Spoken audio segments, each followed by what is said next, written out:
Nagloko Karen Naaman, credit to the owner.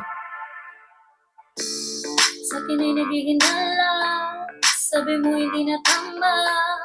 Ako raw ay mayroong ginagawa. Sabi mo ay krimen na lamang, sa akin ba't di mo mapatunayan? Pinagbibintangan mo ko pagkat ako'y kasama mo. Kasi ayaw mong aminin na ikaw yung nagloko. Halata naman, pero nagmamalinis ka sa'kin ay sinisisi mo.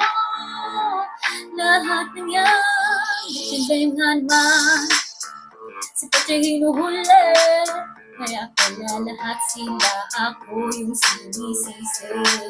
Nakakaawan man, ikaw pa yung mabuti. Hintayin na lang ang konsensya.